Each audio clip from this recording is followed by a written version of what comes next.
बीच भारत समाचार की खबर के बड़े असर की बात करेंगे। भारत समाचार की खबर का बड़ा असर हुआ है। खाद की कालाबाजारी पर कार्रवाई तेज हुई है। भारत समाचार की खबर का ये बड़ा असर है। खाद की कालाबाजारी पर अब नकेल कसती हुई नजर आ रही है। इस वक्त की अहम खबर हम आप तक पहुंचा रहे हैं। भारत समाचार की खबर का बड़ा असर हुआ है। खाद की कालाबाजारी पर कार्रवाई तेज हुई है। जिस तरह से लगातार कई जिलों से कालाबाजारी की खबर सामने आ रही थी। 623 खाद विक्रेताओं के खिलाफ यहां पर कार्रवाई की जा रही। 35 के खिलाफ कालाबाजारी की कार्रवाई की गई है। किसानों को खाद की आपूर्ति करें, ये बात सीएम ने साफ तौर पर कही है। भारत समाचार की खबर का ये बड़ा असर है। जिस तरह से भारत समाचार ने इसे मुहिम की तरह से लिया था, किसानों की पीड़ा पहुंचाई थी, उसके बाद अब यहां पर कार्रवाई होती हुई नजर आ रही है। 623 खाद विक्रेताओं के लाइसेंस सस्पेंड किए गए हैं। और ज्यादा जानकारी के साथ संवाददाता सीमाब हमारे साथ जुड़ गए हैं। सीमाब, किसान परेशान थे, सियासत लगातार सरकार पर हमलावर थी और अब यहाँ पर बड़ी कार्रवाई।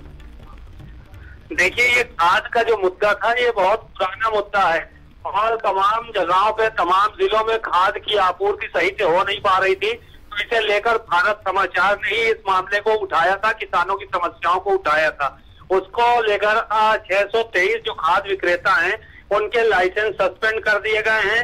35 के खिलाफ कालाबाजारी का मुकदमा दर्ज किया गया है और मुख्यमंत्री ने ये निर्देश दिए हैं कि कहीं पर कोई भी खाद की कमी न होनी दी जाए, चाहे वो डीएपी हो, चाहे यूरिया हो, चाहे जिंक हो, तमाम खाद हैं उनकी किसी तरह की कोई कमी न होने दी जाए। इस चीज को लेकर 2-3 दिन पहले अभी सूर्य प्रताप शाही ने प्रेस वार्ता की थी और अपनी सफाई भी दी थी कि उत्तर प्रदेश में खाद की कमी नहीं है। तो जाहिर है कि भारत समाचार की खबर का कि बड़ा असर हुआ है। बिल्कुल सीमांत, भारत समाचार लगातार मुहिम की तरह इसे दिखा रहा था और ये भी हमने दिखाया था कि किस तरह से यहाँ पर लगातार कालाबाजारी की जा रही थी। चहेतों को तो खाद मिल रही थी, लेकिन किसान लंबी लंबी लाइन लगाकर खड़े हुए थे। ये तस्वीरें हमने सरकार तक पहुंचाई। सियासत में भले ही विपक्षी पार्टियां हमलावर थी, लेकिन जमीन की क्या तस्वीर है, किसान किस तरह से परेशान है, ये हमने दिखाया, जिसके बाद ये असर हुआ है। जी बिल्कुल, जब भारत समाचार ने सच्चाई दिखाई है और लंबी लाइनें दिखाई हैं कि किस तरह से किसान खाद के लिए परेशान है और किस तरह से उसको लाइन लगाना पड़ रहा है, जबकि कई कालाबाजारी करने वाले लोग उसको खादों को डंप किए हुए थे अपने गोडाउनों में। और तो इसको लेकर एक अभियान चलाया गया था फिर सरकार की तरफ से। भारत समाचार की खबर का असर हुआ, उसके बाद अभियान चलाया गया, 2 दिवसीय अभियान था।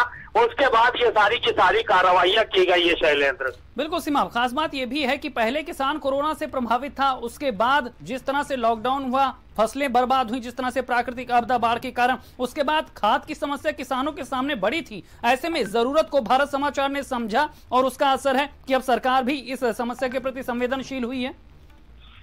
जब भारत समाचार ने ये मुद्दा उठाया है उसके बाद ही सरकार के जो आला अधिकारी हैं उनके कान पे जूं रेंगी है।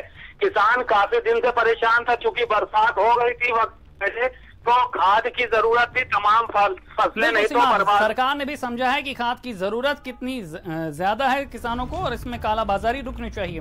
बढ़ते हैं आगे। गोरखपुर से अगली खबर।